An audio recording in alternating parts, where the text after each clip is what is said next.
Kita lanjutkan membaca Pustaha Rabu Sporhas halaman kelima.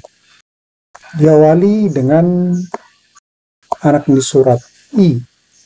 Kenapa ada anak di surat I di awal kalimat atau di awal paragraf? Ini sebenarnya lanjutan dari halaman keempat.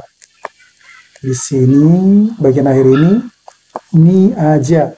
Jadi di awal halaman kelima ini I-nya, sehingga dia niaji.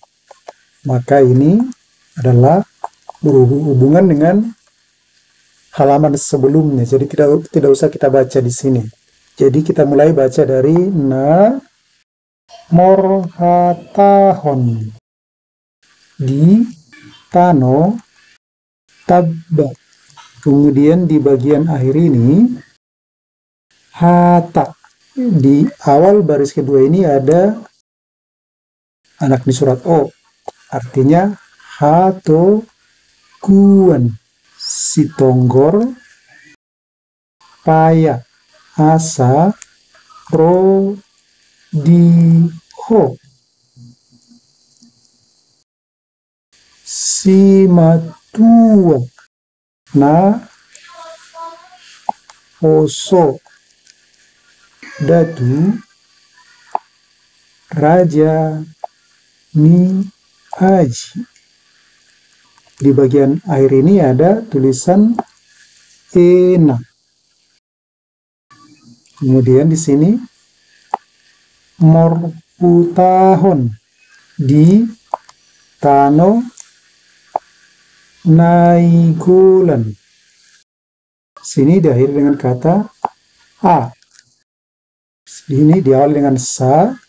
Jadi asa, asaro ma diho, guru manatar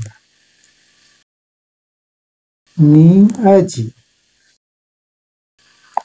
na maru tahun. Jadi maru tahun di bahasa Batak Toba biasanya disebut marhu tahun. Kalau ini ditulis maru tahun. Di ae pulung. Anak ni apuni. Sini pa diakhiri dengan kata dan surat pa. Di akhir baris tadi adalah pa, di sini diawali dengan nga, ni. Jadi pangisi asa upodahon ma. Jadi di sini saya agak bingung apakah ini ba atau i, karena ini sepertinya o atau ta kalau terlalu mepet. Kalau kita anggap ini sebagai o, maka asa upodahon ma dabu. Jadi kalau ini kita baca ba sama o.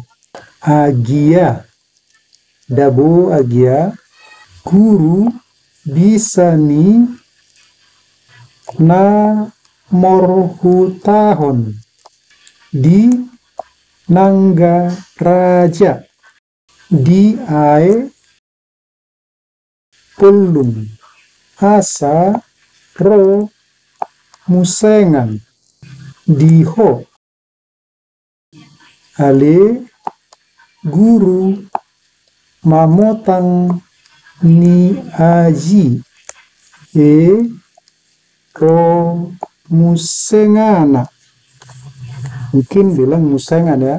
Di sini pengolat, atau kita lihat dulu di baris berikutnya. Tidak ada pengolat di awal ya. Jadi kemungkinan ini ada pengolat di bagian akhirnya ini, cuma tidak terlihat ya. Terlalu mepet. Diho ale amang hamonahan mangalak ni aji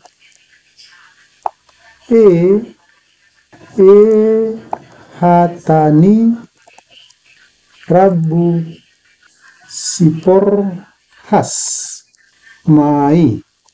Sampai di sini saya sudah coba baca halaman kelima Pustaha Rabu Sporhas. Jika saya ada salah baca atau saya tidak paham membacanya, silakan tuliskan di kolom komentar. Sampai bertemu kembali belajar membaca di halaman 6 Pustaha Rabu Siporohas.